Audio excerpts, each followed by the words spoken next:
খোদার কসম করিয়া বলছি সব গুনাহ আল্লাহ মাফ করে দিবে।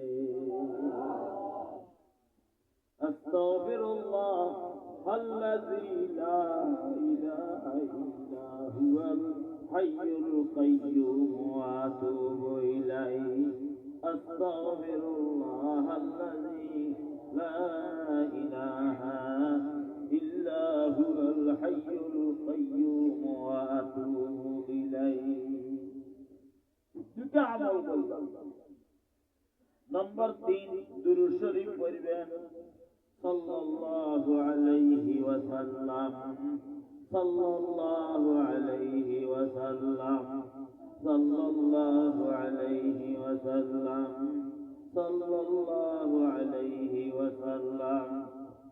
নম্বর 4 একটা দোয়া বলবেন রব্বি জিদনি ইলমা, রব্বি জিদনি ইলমা। বলেন রব্বি জিদনি ইলমা, রব্বি জিদনি ইলমা।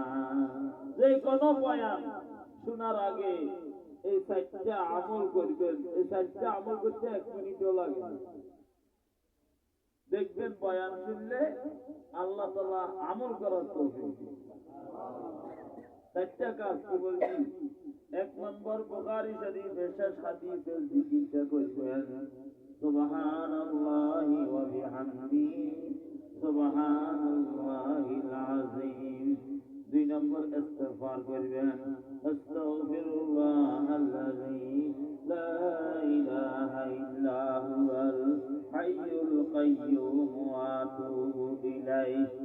3 নম্বর দুরূদ শরীফ সাল্লাল্লাহু আলাইহি ওয়াসাল্লাম।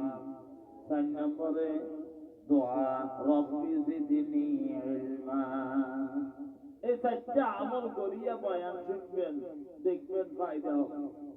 কত ওয়াজ আমরা শুনি, জীবন বদলে না, ফায়দা হয় না। কেন? বয়ান শোনার কিছু নিয়ম। 4টা আমল করিয়া বয়ান শুনতে হয়। গরিব সেকেন্ড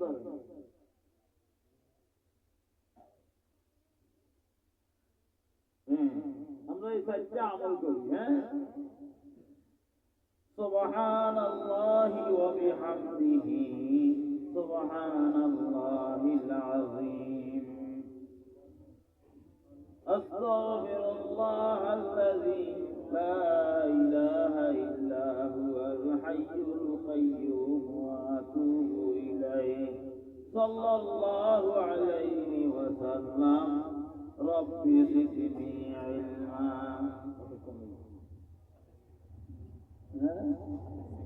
27 সেকেন্ড, আধা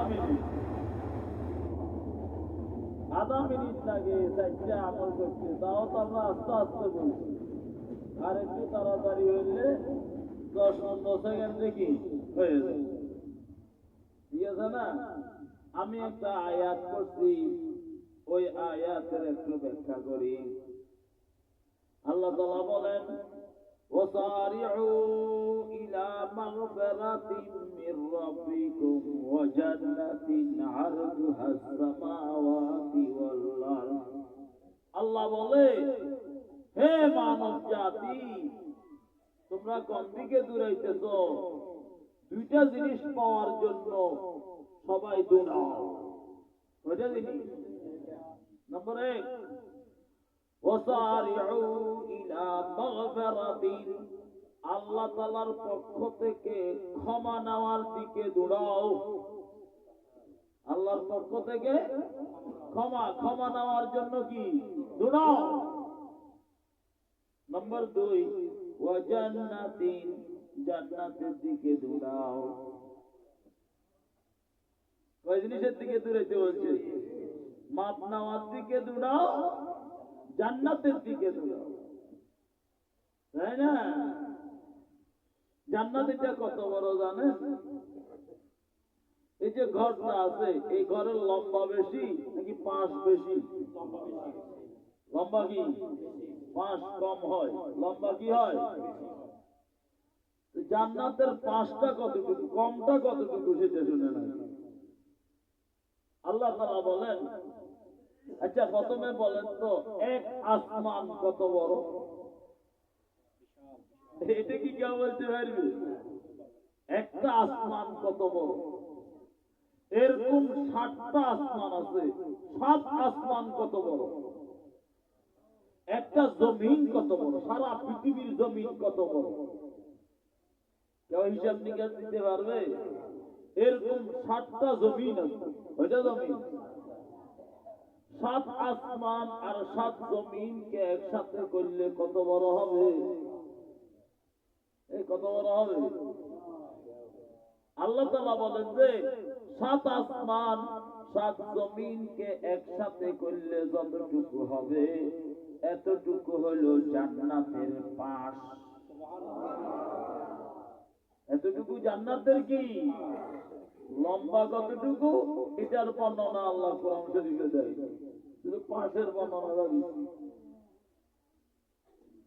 وجنة عرضها السماوات والأرض জান্নাতের দিকে দৌড়াও, যেই জান্নাতের পাশ হলো 7 আসমান 7 জমিনের সমান। কয় জিনিসের দিকে দৌড়াইতে বলছে? জীবনে আমরা কত গুনাহ করছি এটার কোনো সীমা নাই। জীবনে চোখের দ্বারা কত গুনাহ করেছি, মুখের দ্বারা কত গুনাহ করেছি, কানের দ্বারা কত গুনাহ করলাম, হাতের দ্বারা কত গুনাহ করিলাম, লজ্জাস্থান দ্বারা কত গুনাহ করিলাম। গুনার কোনো সীমা নাই। মাপ ছাড়া কোনো উপায় আছে? আল্লাহ থেকে মাপ নিতে হবে কিনা? আর জান্নাত পাইতে হবে। এবার আপনাদেরকে আমি একটা হাদিস শোনাবো। ওই হাদিসের মধ্যে আছে মাপ পাওয়া যায় কিভাবে, জান্নাত পাওয়া যায় কিভাবে। ওই হাদিসটা শুনে।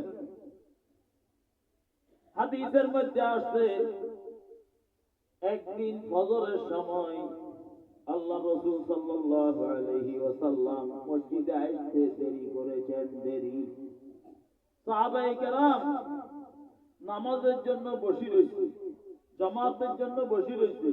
আল্লাহ রাসূল সাল্লাল্লাহু আলাইহি ওয়াসাল্লাম মসজিদে আসতে দেরি হয়েছে। সূর্য ওঠার কাছাকাছি হয়ে গেছে।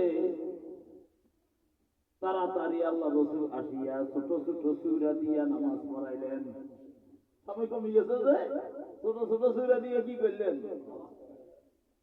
নামাজ শেষ করিয়া আল্লাহ রাসূল সাল্লাল্লাহু আলাইহি ওয়াসাল্লাম বলেন যে আজকে মসজিদে আসতে দেরি কেন হয়েছে এই কথাটা তোমাদেরকে এখন শোনাবো। মসজিদে আসতে দেরি কেন হয়েছে? আল্লাহ রাসূল সাল্লাল্লাহু আলাইহি ওয়াসাল্লাম বলেন, আমি গভীর রাত্রে উঠছিলাম। গভীর রাত্রে উঠিয়া অনেক সময় তাহাজ্জুদের নামাজ পড়েছি। তাহাজ্জুদের নামাজ পড়িয়া আবার শুইছি। যখন শুইলাম স্বপ্নের মধ্যে আমি আল্লাহ তাআলাকে দেখেছি। ওই স্বপ্ন শেষ হইতে বেরিয়ে গেছে, তাই নামাজ আসতে বেরিয়ে গেছে। স্বপ্নে কাকে দেখতে বলে? উত্তম আকৃতিতে বহু সুন্দর ভাবে আল্লাহকে দেখেছি। কিরকম সুন্দর? তবে এটা বর্ণনা দেওয়া যাবে না। সবকিছু কি বর্ণনা দেওয়া যায়? ধরেন আপনি একটা বাগানে গেছেন, একটা ফুল দেখছেন, ফুলের ঘ্রাণ নিছেন, আসিয়া বলছেন যে ফুলের ঘ্রাণ খুব ভালো। আমি বললাম যে কিরকম ভালো, ঘ্রাণটার একটু বর্ণনা দেন। দেওয়া যাবে?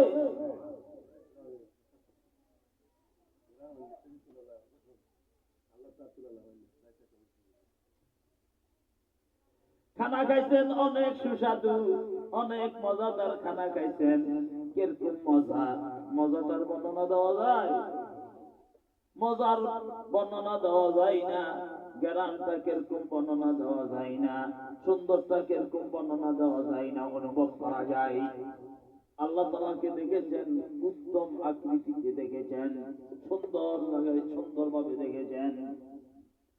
স্বপ্নের মধ্যে আল্লাহ তাআলা আমাদের নবীকে বলে, ইয়া মুহাম্মদ সাল্লাল্লাহু আলাইহি ওয়াসাল্লাম আই মুহাম্মদ ফিমা ইয়াখতাসিমুল মালাউল আ'লা আসমানের মধ্যে ফেরেশতারা কি নিয়ে আলোচনা করতেছে একটু বলেন তো এই মুহূর্তে আসমানের মধ্যে ফেরেশতারা কি নিয়ে আলোচনা করতেছে বলেন আল্লাহ রাসূল সাল্লাল্লাহু আলাইহি ওয়াসাল্লাম বলেন লা আদরি আমি তো জানি না আসমানে ফেরেশতা কি আলোচনা করতেছে এটা আমি কেমনে জানবো এটা তো আমি জানি না এই কথা বললে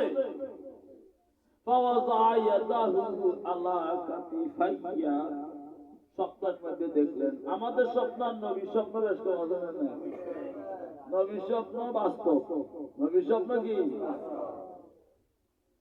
স্বপ্নের মধ্যে দেখলেন আল্লাহ তাআলা নিজের কুদরতি হাত জনাব রাসূলুল্লাহ সাল্লাল্লাহু আলাইহি ওয়াসাল্লাম পিঠের উপর রেখেছে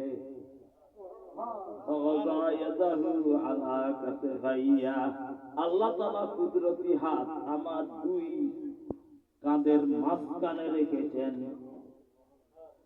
হাত্তা ওয়াজাদতু বারদা আনামিলিহি ফি সাদিয়্যা আল্লাহ তাআলার কুদরতি হাতের ঠান্ডা আমি আমার বুকের মধ্যে পর্যন্ত অনুভব করতে শুরু করিলাম আল্লাহর কুদরতি হাত রাখার কারণে আসমানে ফেরেশতারা কি নিয়ে আলোচনা করতেছে সেটা আল্লাহ তাআলা আমার সিনার মধ্যে ঢালে দিল সেটা আমি জানি ফেলাইলাম এবার আল্লাহ তাআলা আবার জিজ্ঞাসা করতেছে ইয়া মুহাম্মদ ফিমা ইয়াখতাসিমুল মালাউল আ'লা